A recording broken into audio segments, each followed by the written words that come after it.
When you hear balance, what comes to mind? Is it a picture of perfectly portioned time blocks in your life? Work neatly cut off at 5 p.m.?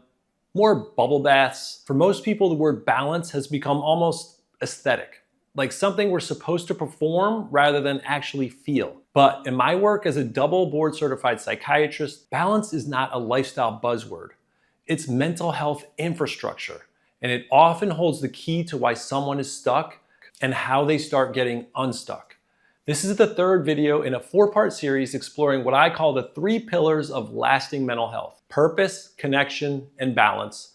And then fourth, how those apply to overall mental health. Today we're talking about balance and how it quietly powers both of the other conditions. Because without balance, we burn out, we numb out, we lose track of the very things that matter to us most. Let's take a look at why balance is not just nice to have, it is what makes healing sustainable. Here's a myth I want to burst: that balance always means doing less. For some people, absolutely. It means slowing down, protecting rest, turning down the volume on constant doing.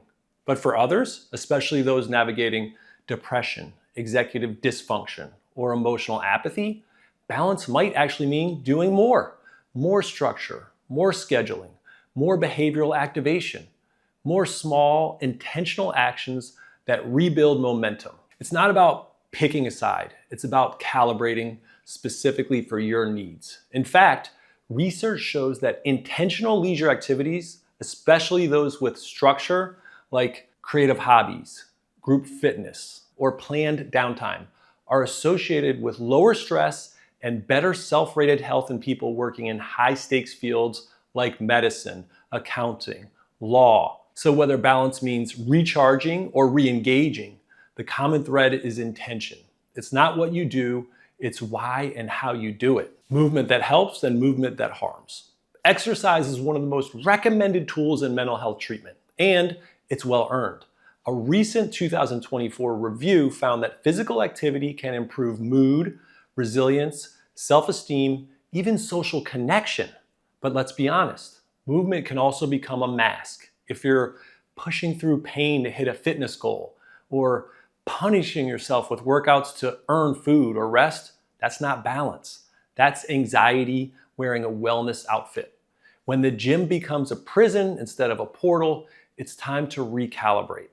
Movement should feel energizing, not obligatory. Food, focus, and fuel, tending the foundation. Balance shows up in the small things we often ignore, like blood sugar, attention span, or whether we've had water and sunlight today. For someone whose eating is chaotic or emotional, balance might mean more consistency, more regular meals, food that keeps energy stable. For someone stuck in rigid food rules or over-restriction, it might mean more flexibility. Same with focus. If you're overstimulated by constant notifications and multitasking, balance could look like a digital detox. But if you're shut down and emotionally withdrawn, balance might mean proactively reconnecting with small, stimulating tasks like prepping lunch with a friend or taking a short outdoor walk. These are not glamorous strategies, but they're foundational. Emotional balance. Don't put all of your eggs in one connection. Let's talk relationships. Sometimes we pour all our emotional needs into one person: partner, therapist, best friend. And that can lead to burnout or even codependence. Other times we retreat completely and end up isolated, that person on an island. Balance lives in the middle. Think of it as a connection portfolio. You need different types of relationships for different parts of you. Even small moments of connection matter. A week-long experiment showed that having casual conversations with strangers each day led to higher self-esteem, lower social anxiety, and a measurable bump in oxytocin, the bonding hormone. You don't need a deeper connection with one person. You might just need more kinds of connection across your week. It doesn't have to be complicated. Work-life balance gets thrown around like a perk, but it's actually a form of mental health prevention. In a large study of health workers in Greenland, burnout was directly tied to unrealistic workloads, poor support at work, and lack of leadership insight. On the flip side, organizations that offer real support, things like flexible schedules, childcare, or mental health days, see lower stress, higher performance, and more diverse leadership. This isn't just good for business, which is great. It's essential for human well-being. Balance doesn't live only in your calendar. It lives in the systems around you, the systems you live and work in. Balance builds the bridge to what matters most. When balance is in place, everything else gets easier. Connection does not feel draining. It feels sustainable, enjoyable. Purpose does not feel like pressure. It feels possible. It feels essential.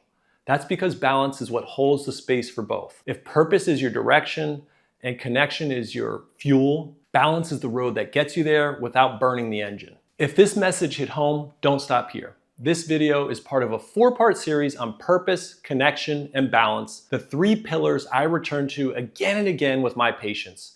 I can't treat someone without addressing these issues. In the final episode, I'll explore how weaving all 3 together can radically reduce symptoms of anxiety, depression, ADHD, any disorder you can think of. In some cases, it can even resolve the underlying condition. Want to start rebalancing today? Take the free balance snapshot quiz at drdaviddanish.com. It's in my Mind Vault, and I'll put the link in the description. It's not about passing or failing. It's about understanding where your current patterns may be tipping out of sync, so you can start making meaningful shifts towards greater harmony. And if this series is helping you reconnect to something real, subscribe and share it with someone you care about. Balance is not about nailing it. It's about noticing when things are off and gently steering back towards center. I'll see you in the next episode.